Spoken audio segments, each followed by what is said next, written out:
मी परत मगाशी म्हटल्याप्रमाणे की आपल्याकडे 140 कोटीची लोकसंख्या आहे. म्हणजे कुठलंही सरकार आलं की सगळ्यांना चांगल्या नोकऱ्या, चांगल्या पगाराच्या नोकऱ्या, मोदी जॉब्स असं नाही होऊ शकत, असं होणार नाही.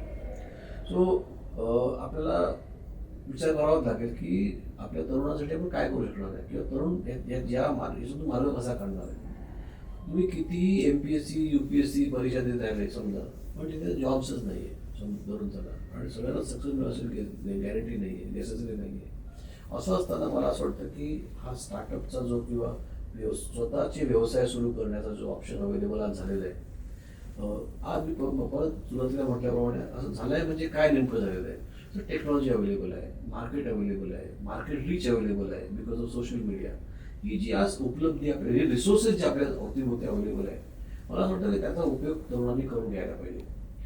तुम्हाला चांगली नोकरी करायची आहे का, तर त्याची वाट बघत बसणार आहे का तुम्ही किती चांगले शिकले समजा, असं चांगली डिग्री घेतली, शिकलेली आहात, अनुभव पण आहे, पण जर जॉबच नाही समजा, किंवा ती कंपनीच बंद पडली फॉर सम एक्सपायझेड रिझन, पण तुम्हाला समहाव जॉब मिळत नाहीये, व्हॉट विल यू डू. मला काहीतरी तर तुमच्या रोजगारासाठी किंवा तुमच्या उदरनिर्वाहासाठी करावं लागणार आहे. So startup to my mind is a very good option.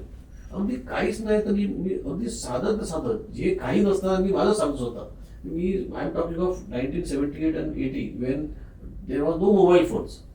आणि तेव्हा लोक काय करायचे, ट्युशन घ्यायचे, घरगुती ट्युशन घ्यायचे, गाण्याचे क्लासेस घ्यायचे.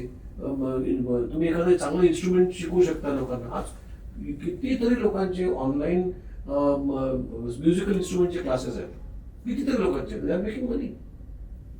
तर तुमच्याकडे स्किल कुठले असेल चांगल्यापैकी, तर ते तुम्ही ताबडतोब मॉनिटाईज करू शकता.